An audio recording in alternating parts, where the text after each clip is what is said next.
Hey folks, so OpenAI has dropped GPT 5.4 Cyber. Now, of course, this model is also aimed at cybersecurity, like the Claude Mythos model, which Anthropic has made available under Project Glasswing. Now, let's just do a quick recap of what Project Glasswing is about. And I have already done a detailed video on why Anthropic is not going to release Mythos. I will have that link down below if you want to check it out. But the reason I want to tell you is quite upfront, spoiler alert, is that it's not about security. These companies are not the saviors or the big brothers of this world who are trying to sort of do charity and just look after everyone else. They have their own selfish interests and at their heart, and that's what I'm going to talk about in this video. So the approach which Anthropic is following is that they are making their Claude Mythos model available to a select group of companies. So this includes Amazon, Apple, Broadcom, Google, JP Morgan, Linux Foundation, Microsoft, Nvidia, etc. So what they essentially aim here for you to do is, let's say you are Microsoft, and it's only a matter of time before a Chinese company or any other company releases an open source model which is as capable as Mythos.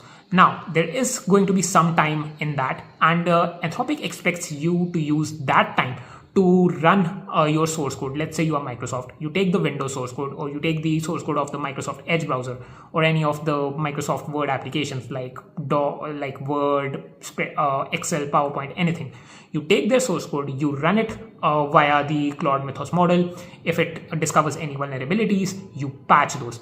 Anthropic is saying that when this open source model is eventually released, hackers can use it to exploit these vulnerabilities, and if they are not addressed, then there is a big cybersecurity risk, right? So that is the approach which Anthropic is taking, and that's how they hope that companies will go about it. But what we have seen is that Claude Mythos has generated a lot of hype, a lot of buzz. And by getting this model and making it available only to select companies, what they are risking for is that they are not making it available to general public, general consumers. And they risk losing all that revenue which those customers might have given to Anthropic happily. Now, instead, what is happening is that OpenAI has taken the opposite approach. What they are doing is that they are making this model available to almost everyone. So let's go through this section quickly. Democratized access. Our goal is to make these tools as widely available as possible while preventing misuse. We design mechanisms which avoid arbitrarily deciding who gets access for legitimate use and who doesn't. That means using clear objective criteria and methods such as strong KYC, which is know your customer, and identity verification to guide who can access more advanced capabilities and automating these processes over time. Ultimately, we aim to make advanced defensive capabilities available to legitimate actors, large and small, including those responsible for protecting critical infrastructure, public services, and the digital systems people depend on every day. So they are kind of taking the opposite approach. They are like, okay, we will make this model available to everyone.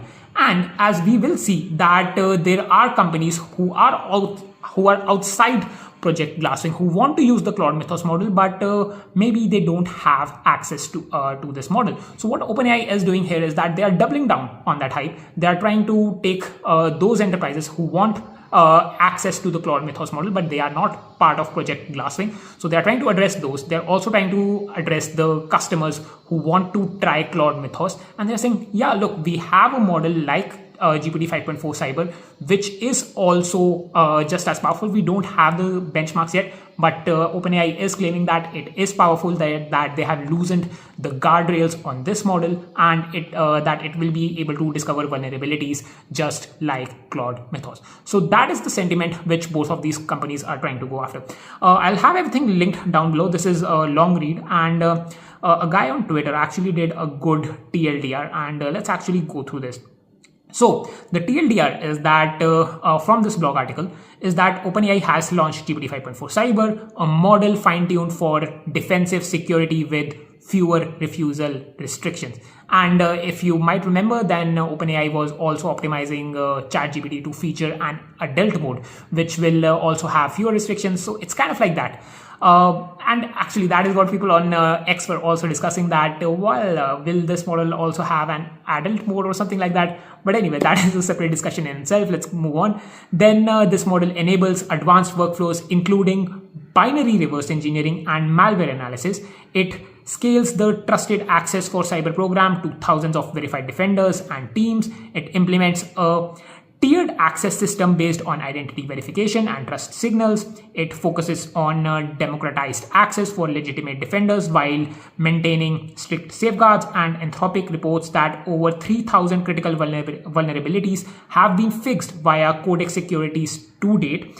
And it prioritizes iterative development to learn from real-world defensive use cases, and it shifts security towards real-time risk reduction within developer workflows. So that's what OpenAI is essentially doing. The key takeaways here is that you can use this model for binary reverse engineering and malware analysis.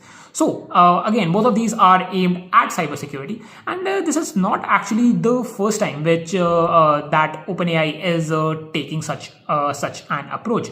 What they have previously done is that when they also released GPT-5 and also GPT Image 1, they took a similar approach of gating these models. So let's start with GPT-5.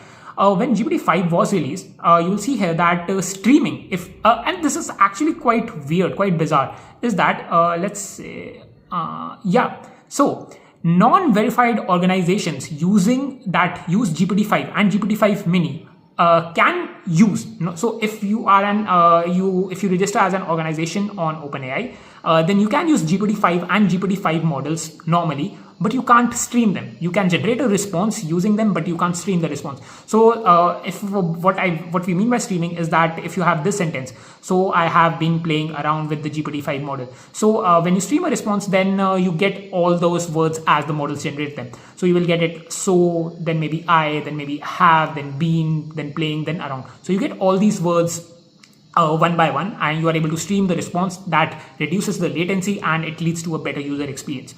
So OpenAI made this model accessible, the GPT-5 and the GPT-5 mini models accessible to everyone. But if you wanted to stream the responses, you had to verify your organization. Quite a weird restriction that either you should just gate the model completely or you shouldn't, right? It's quite weird that they required organization verifications just for this very specific reason. Anyway, what they ended up doing is that if OpenAI is requiring people to submit their biometric information to Persona, and this is the same company that they are also using for verifying GPT-5.4 Cyber as well. If you want to use GPT-5 in streaming mode through the API, this is the error that you will receive, that your organization must be verified to stream this model. Please go to this link and click on verify. If verify organization, if you just verify it, can take up to this much time for the access to propagate. So if you tried using GPT-5 streaming the mini model or the GPT-5 model, you would have gotten this error if your organization wasn't verified. And they did the same thing with GPT Image 1. When this model was released, then they were like, hey, to start using GPT Image 1, you firstly need to verify your identity. But what eventually ended up happening is that all these models were available on in streaming mode on OpenRouter. So we have access to every GPT 5.4 model. We have GPT 5.4 Nano, Mini, Pro, 5.4. Pro is the most powerful model which is accessible to the public right now, but it costs a heck lot. If you will see, then the price for this model is $30 per million input tokens. One token is essentially equal to one word. So if you are inputting any message, then it costs almost $30 for 1 million input words and almost $180 per million output words. And if you just sort of compare this to, let's say, something like GPT 5.4 mini, then you can just see the difference in rates. It's just 4.5 and this is 180. So there is a big difference. And you will see that we have even cheaper models. 5.4 Nano is much cheaper, and Sora 2 Pro is the video model, so that is something completely different. And GPT 5.4, if you just talk about that, it is so much cheaper, right? Just look at these, 30 versus 2.5, and then we have got 180 versus 50. So there's a big difference. 5.4 Pro is quite costly. We are not yet sure how expensive GPT 5.4 Cyber exactly is, but of course it should be around the GPT 5.4 Pro ballpark. So these companies will definitely be making a lot of money when Anthropic is getting access to Claude Mythos just to companies under Project Glasswing. Then they are leaving a lot of money on the table, and that's what OpenAI is doubling down on. Okay. Now, anyway, let's get back, right? So GPT 5.4, if I just scroll down, then you will also see that GPT-5, that was also available, GPT-5 image, and again, GPT-5 Pro, GPT-5 Codex, GPT-5 Chat, GPT-5 Chat. All these models were eventually available. You could just go to Open Router and you could use any of these models which required verifying an organization. So, of course, I think it's just a matter of time that eventually what we will be seeing is that maybe if it's not open, if it won't be Open Router, but there will be some other company who will probably just go ahead and verify their identity, and maybe they want to just make money. They will probably end up giving access to GPT 5.4 Cyber to all those other companies who don't want to verify their identity, right? So of course that is it is obviously against OpenAI's terms, but those people who want to sort of get access, if there is a hacker and they really want to get access to GPT 5.4 Cyber, then it's more like, well, where there's a will, there is a way, right? So those people will end up getting access anyhow, is what I'm trying to say. But yeah, of course, it does make sense for OpenAI to limit access if they believe that this model is very powerful and it can land in the wrong hands. Of course, that is there. But the second reason that they have is that they generate a lot of hype. So if we go back to the Claude Mythos model, then there was this great article from TechCrunch, which actually I have done a dedicated video on why Claude Mythos wasn't released, and the specific reason behind that is that it's not about safety. It is to serve Anthropic's own self-interest. And I just want to do a quick recap of what those interests are. So TechCrunch has this great article, I'll have this link down below, that is Anthropic limiting the release of Mythos to protect the internet or Anthropic themselves. And I have highlighted a few sections from this article which I found interesting. So the first one is that the question I have always had in my mind, this guy says, is did they find something that is exploitable in a very meaningful way, whether individually or as a part of a chain? And if we go to this article from Tom's Hardware, then this is also a very good article, but let's just take a look at the headline. And it says that Anthropic's Claude Mythos isn't a sentient super hacker.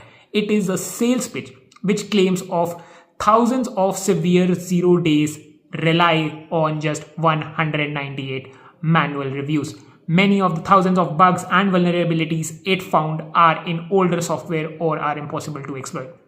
So yeah, and again, you can just, I will have this link down below. You can go through this article as well. But what this article essentially argues is that Claude Mythos is hyped. Yes, there's no doubt that it is a powerful model, but it is also true that the model was overhyped. And as we will see now, let's actually, that's a good segue to the second highlighted section. And it says here that IL, an AI cybersecurity startup, said that it was able to replicate much of what Anthropic says Mythos accomplished using smaller open weight models. IL's team argues that these results show that there is no single deep learning model for cybersecurity, but instead that depends on the task at hand. So that is what that is another big thing that you have to keep in mind, that if a team like IL, if they are able to use open weight models to get results which are similar to what Anthropic is claiming that they caught with Claude Mythos, then of course that it goes on to show you that the open weight models are also quite powerful. But Anthropic has managed to generate so much buzz, which what that buzz is actually doing is that it is leading to these two paragraphs. So there is another reason that frontier labs may want to limit their releases to big organizations. It creates a flywheel for big enterprise contracts while making it harder for competitors to copy their models using distillation, a technique that leverages frontier models to train new LLMs on the cheap. And it goes on to say, this is marketing cover for the fact that top-end models are now gated by enterprise contracts and no longer available to small labs to distill.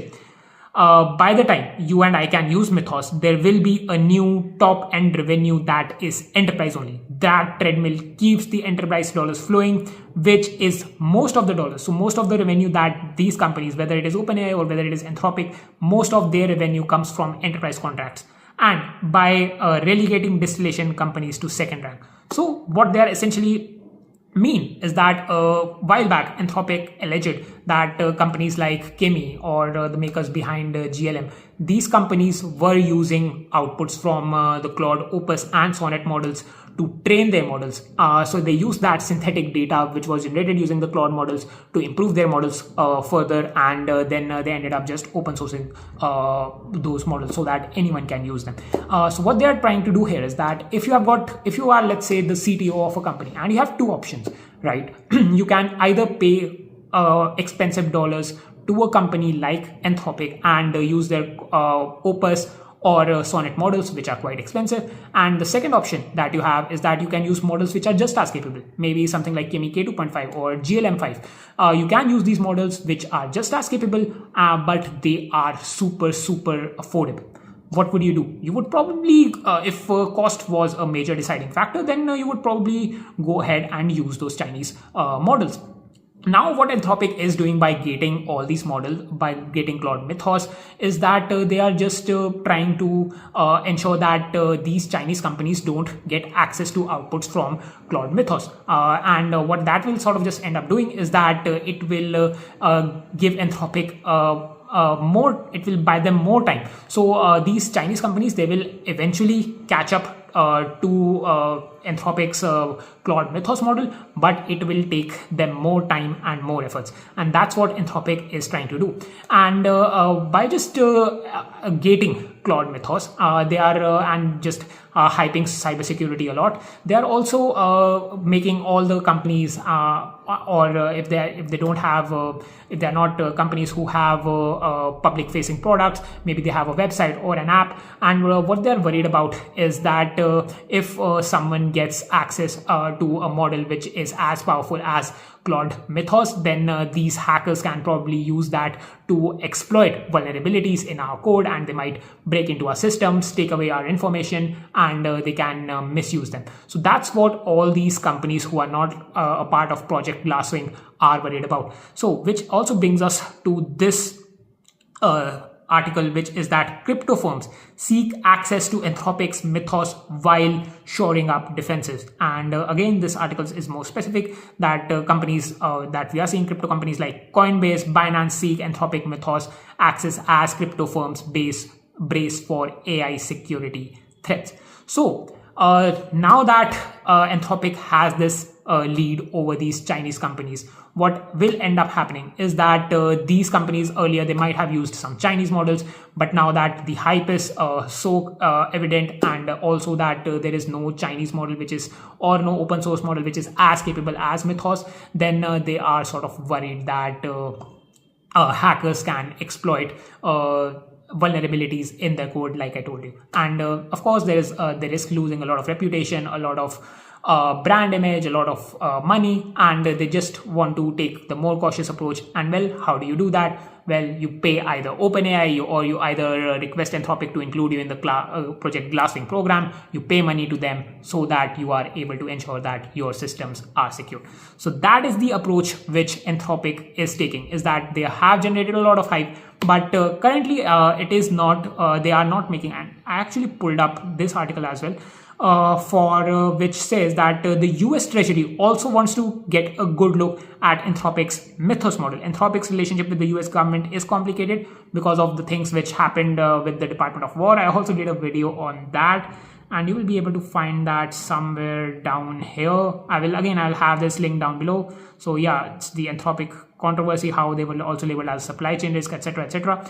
But anyway, so the relationship with the US government is complicated because of what happened with the Department of War. But now the Treasury Department is reportedly looking to make it even more so. And they just want to see, okay, that is Anthropic's model really that powerful? And they definitely do want to take it for a test drive. So as you are seeing, that flywheel effect is working.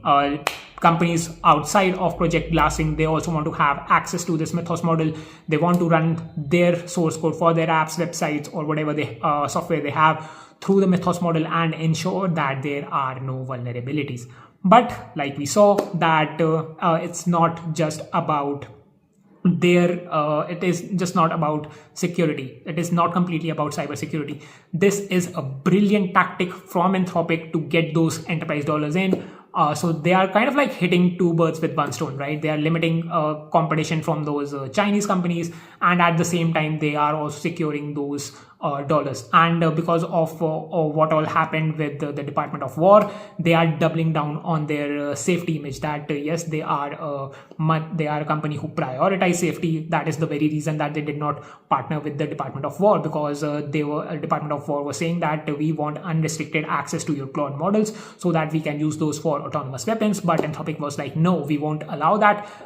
So they have that safety image, like which I have covered in those videos that I showed you. You can watch those. I'll have those linked down below as well. But now what they are just doing is that they are not releasing Mythos, and they're like, well, yeah, we prioritize safety. But so they are kind of nailing three things, three birds with one stone, right? So they get those dollars coming in. They prevent competition from the Chinese companies, and at the same time they are also kind of on their way into making their back into partnerships with the US government. So that is how Anthropic is going about it. But of course, at the moment, not every company has access to the Claude Mythos model, and that is where OpenAI is kind of stepping in, and they're like, okay, we understand that there is huge hype, there is huge demand, and we want to fill the shoes that Anthropic is not filling in, because again, there is a lot of money on the table. And well, who wants to leave that, right? So that is what OpenAI is doing. That is the approach that they are taking. How they will pan out, well, we don't know. We don't know whether OpenAI's approach will be more successful. A lot of people, if you just go on X, OpenAI announced this via tweet as well, that GPT 5.4 Cyber is out, and people were just debating in the comments that yeah, that you are just doing what Anthropic is doing, you are just copying them. And yeah, that back and forth will keep going on, right? OpenAI will do something, Anthropic will copy them, Anthropic will do something, OpenAI will copy them. But at the end of the day, you have to understand that these companies have raised crazy amounts of money at crazy valuations, and what they have to do is that they have to they have to increase their revenues, they have to become profitable. At the moment, both Anthropic and OpenAI are burning money like crazy, and these companies are slated to go. Both Anthropic and OpenAI are rumored to have their IPOs later this year. And what's essentially happening is how these companies have managed to raise such crazy amounts of money is all by hyping AI, right? If you maybe just do a Google search for something like Sam Altman job displacements, or Sam Altman is the CEO of OpenAI, or if you do a similar search for maybe Dario Amodei, who is the CEO of Anthropic, Dario Amodei job displacements, or something like that, then you will find that the heads of both these companies, they have constantly put out headlines like how AI is going to displace jobs, etc., etc. They keep giving out headlines like these every 2 or 3 months, and what that ends up doing is that it creates a hype. So since these are very prominent figures, every news house or media outlet, they will pick up what they said about job displacement. They will publish an article about it on their website, and that's how you might come across that in your newsfeed, or if it's not your newsfeed, then you might discover it on social media. And once you see all these posts regularly throughout, let's say, a year, then you end up developing this public sentiment that yeah, AI is incredibly powerful, even though that is not the case. Again, I have also done a video on I published a video on AI coding yesterday, which actually shows whether these models are that powerful or not. So again, I'll also have that link down below if you want to check it out. But essentially, we really don't know whether these AI models are that powerful. But what these companies are very good at, especially what the heads of these companies are good at, is hyping up AI. And once they have this public narrative that AI is incredibly powerful, and everyone just believes that it's about time that AI just automates everything, AI replaces jobs, etc., etc. What this allows them to do is that once they have all this AI hype, the AI bubble sort of grows in size. And what that allows them to do is that allows them to raise more money. And where do they raise this money from? Well, it is from public companies like Microsoft, like Nvidia, like Amazon. I think Microsoft has invested crazy amounts of money into OpenAI. Anthropic has invested, I think, Amazon has invested, I think, almost $8 billion into Anthropic. So and they also did some they participated in the recent round which OpenAI had. I think that was last week, and they have a crazy valuation of $850 billion. So that is almost $1 trillion company. But the revenues that they are making, well, it was rumored that OpenAI's revenues are something like $24 billion or something like that, in that kind of a ballpark. Anthropic's revenue at the moment is higher than that of OpenAI. It is like at $30 billion, and they have a valuation of like $350 billion. So you see the difference in the multiple that they have. It is like almost 12x. And in case of OpenAI, it is even more than that, maybe like 40x or something. So that kind of multiple is unheard of. And if we just go back to those public companies investing into Anthropic and OpenAI, then these public companies are answerable to their shareholders. But why aren't their shareholders questioning them much about their investments?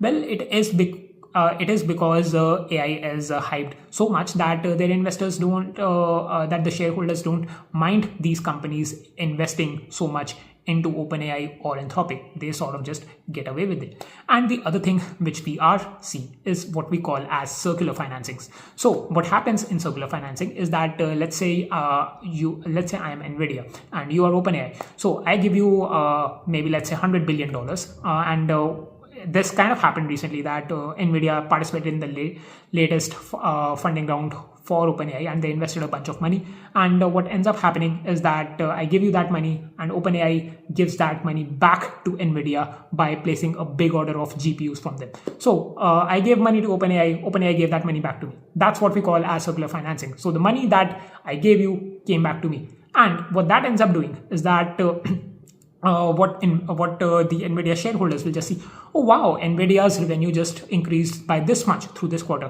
What they will probably fail to see is that this money is kind of flowing in a circle, and that is why we say that the most of the stock market gains which were there in the US last year, they were sort of artificial or inflated, and that's how they go about it. And that's why the stock prices of all these companies is growing up, because when the Nvidia shareholders will see, wow, Nvidia is getting so much money, well, of course their share price will go up. But yeah, like I am explaining it to you, this price is artificially inflated. And it was reported, I think there was this article in October last year that almost 75% of the stock market gains in the US were from such circular financing deals. So that is the incentive. So every part of this chain is incentivized. These public companies, they are incentivized because their share prices are going up. OpenAI and Anthropic are raising more money because they are burning a hell lot of money. And just to sustain their operations, they need to keep raising more and more money. And how do they do that? By building up hype. And no, they are not the saviors of this world. There is no thing as big brothers of this world. Every company at the end of the day has their own interests at the core of their heart. They will firstly benefit themselves before they start thinking about others. And these companies are so deep in losses that they have to ensure that they turn profitable eventually. And like I'm telling you, eventually if they have to go for an IPO, then all the things that they are doing, all their finances, they will go public and they will have more questions to answer. So that's what they're just trying to do, that they're trying to raise more money. This is another attempt. We saw how costly GPT-5.4 Pro is.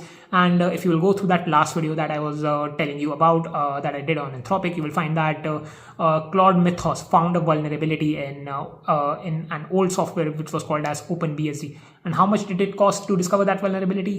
$20,000. So it is going to cost a lot to use these models. But with all this hype that they are now just creating around with cybersecurity, companies are afraid that their platforms might get exploited, their websites, apps, etc. might be at risk, and they won't have second thoughts on giving more money to OpenAI or Anthropic than they already were with maybe Claude subscriptions or ChatGPT subscriptions. So they end up getting more and more money. So at the end of the day, their financials will look better when these companies eventually IPO. So cybersecurity is just another buzz in my opinion, and that's what these companies are trying to exploit.